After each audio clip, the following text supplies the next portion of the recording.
চলো বন্ধুরা, আজকে শিখেছি আরেকটা নতুন রেসিপি নিয়ে। সেটা হলো ঘরোয়া পদ্ধতিতে এগ পাস্তা বানানোর রেসিপি। দেখো, প্রথমে একটা পাত্রের মধ্যে আমি পাস্তাটা আর এরকম কিছুটা জল দিয়ে এবং তার মধ্যে কিছুটা নুন দিয়ে আমি এটাকে সেদ্ধ করতে বসিয়ে দেব। তারপরে এদিকে দেখো, কোচানো পেঁয়াজ আর কাঁচা লঙ্কা আমি এখানে কেটে নিয়েছি। এবারে আমি কড়াইয়ে গরম করব তেল, আর সেটার মধ্যে আমি দিয়ে দেব ডিম। আগে আমি ডিমটা ভেজে তুলে রাখবো। দেখো, এই ডিমটা কিন্তু আমার ডবল কুসুমের ডিম। সুন্দরভাবে নুন দিয়ে ডিমটাকে আমরা ছোটো ছোটো করে ভেজে নেব আগে। যতক্ষণ না ডিমটা সুন্দরভাবে গোল্ডেন ব্রাউন হয়ে আসছে, আমরা কিন্তু এটাকে ভাজতে থাকবো। তারপরে ডিমটাকে আমরা একটা পাত্রে তুলে রাখবো, একটা প্লেটের মধ্যে।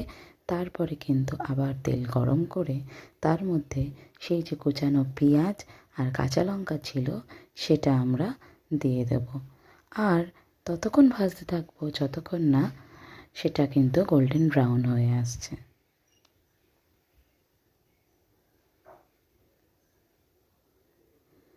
ঠিক দেখো, যেরকম বললাম সেরকমই কিন্তু এখানে আমি নাড়তে শুরু করলাম যতক্ষণ না এটা গোল্ডেন ব্রাউন হয়ে আসছে। তারপরে যে সিদ্ধ করা পাস্তাটা ছেঁকে নিয়ে আমি এর মধ্যে দিয়ে দেব।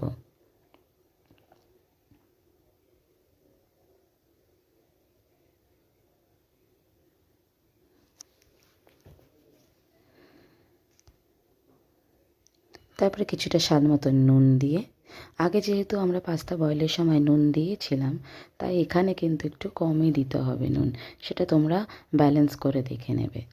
তারপরে আমি এখানে হালকা একটু সয়া সস দিয়ে দেব। সয়া সসটা দেওয়ার পরে কিন্তু আমি আবার এটা ভালো করে নাড়তে থাকবো। সুন্দর করে এটাকে ভাজতে হবে। আমরা এটাকে সুন্দর করে ভাজবো। আর তারপরেই আমি এখানে দেখবে তোমরা দিয়ে দেব হালকা একটু গোলমরিচের গুঁড়ো। যদিও কাঁচা লঙ্কা দিয়েছি, তাও গোলমরিচের ফ্লেভারটার জন্য আমি হালকা একটু গোলমরিচের গুঁড়ো দিয়ে দেবো এর মধ্যে। তারপরে গোলমরিচের গুঁড়ো দেওয়ার পরে আবার কিন্তু এটা নাড়তে থাকবো। তারপরে যে ভেজে রাখা ডিমটা ছিল, ওই ডিমটা আমি এর মধ্যে দিয়ে দেবো। তারপরে আবার একই কাজ, ডিমটা দেওয়ার পরেও কিন্তু সুন্দরভাবে আবার নাড়াচাড়া করতে থাকবো যতক্ষণ না সুন্দর একটা টেক্সচার আসছে।